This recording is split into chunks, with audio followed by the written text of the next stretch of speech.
So in my last couple of videos, it seems like, I'm promoting Christianity or the religious aspect of Christianity, and I'm not.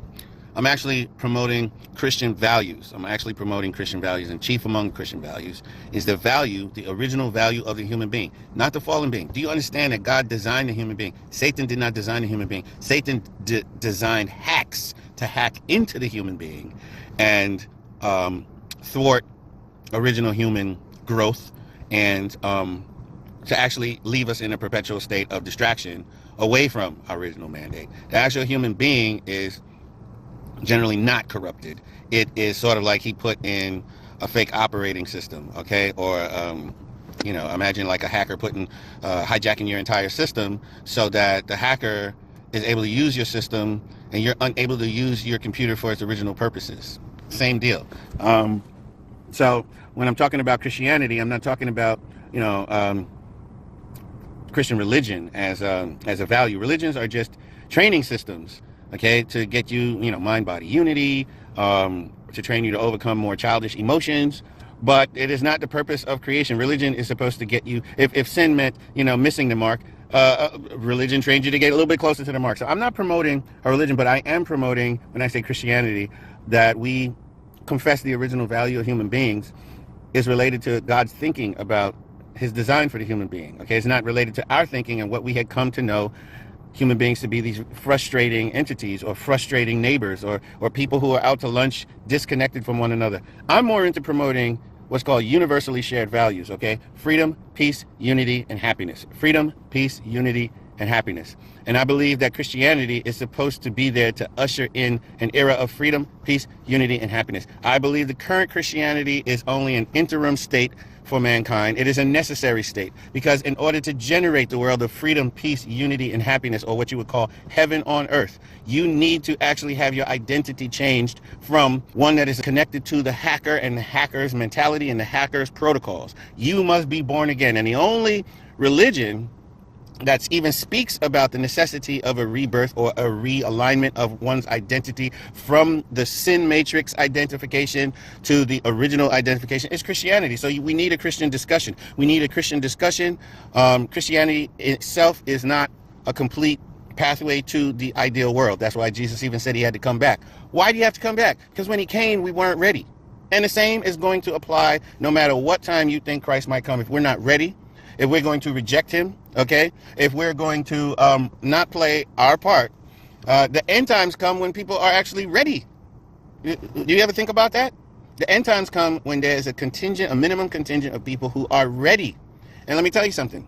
If you don't examine why people were not ready the last time, you're nowhere near understanding readiness this time, okay? Or at his second coming, you don't understand readiness. Readiness can be made by studying the past.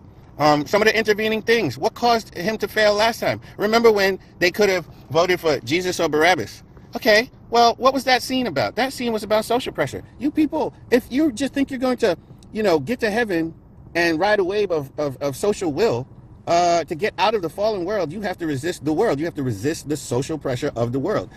We can get to a heavenly peer pressure world, but we have to defeat or separate from the old social peer pressure world, the one that is how can I say, led by Pharisees. This is what we should learn from the last time. How are you going to be like letting your pastor, your rabbi, or whoever, how are you going to outsource your intellect to them? Because who's to say they're not going to have you vote for Barabbas the next time? I mean, like, if you're not learning lessons from the last time, okay, then how is their preparation for the next time? So, there are lessons to be had within the Christian story, but Christianity is not the destination. It's not the destination. It is a discussion that's necessary because people have fallen identity.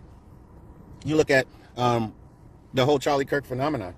People, when they looked at the grotesque nature of him being murdered, and then they breathe in his clarity, his steadfast focus on the truth, they say, well, these aren't the worst qualities. They may be irritating, as Carl Jung would say, to your shadow. That's why a lot of people hated him. And they said that he was of hate because liberals are so stupid. The pain that they feel is the embarrassment of their bad behavior or unprincipled behavior. Carl Jung would call that their shadow, right? So what happens is Charlie Kirk would basically prove that there's some reason for them to fight their shadow. So they're embarrassed that they're not fighting their shadow, and it causes them discomfort.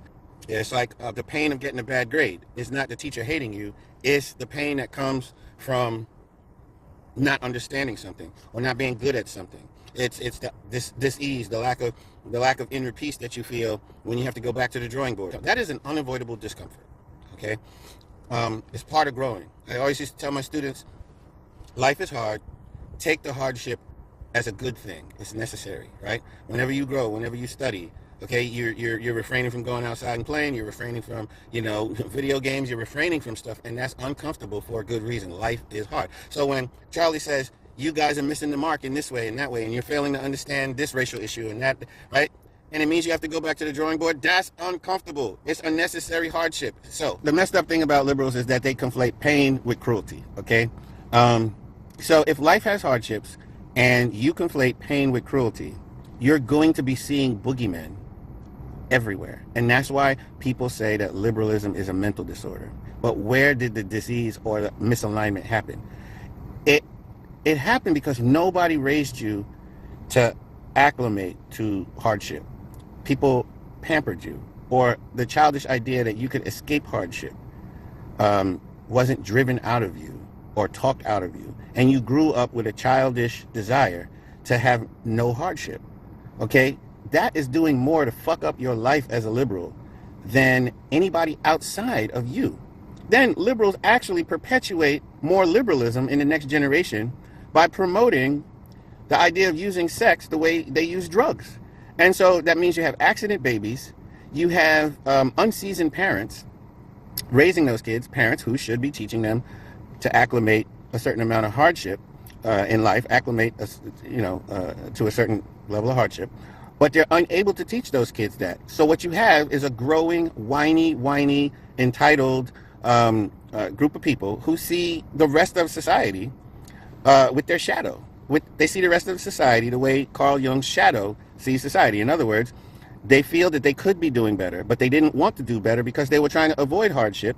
But then when they listen to the more successful side of society who embraced hardship, the hardship that they feel at that moment is to be judged or compared and left wanting, feeling like I'm inadequate. And that discomfort is not coming because of cruelty. That discomfort is coming because nobody told you that it was possible. It's not possible to be successful and avoid hardship. Nobody told you that. Now I'm coming back to the Christian part.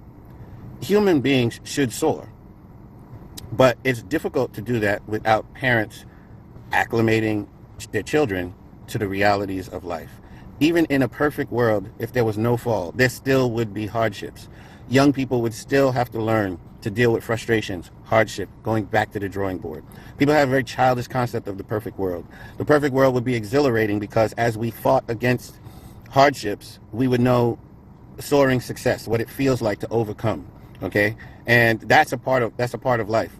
Sin and hardship are not the same thing, and hardship and cruelty, you can't conflate them. God is not cruel that He gave us hardship. God gave us the ability through hardship to overcome and see and enjoy the story of our own inequalities overcoming this hardship or that hardship. Learning to climb a tree, learning to wrestle a beast, learning chemistry.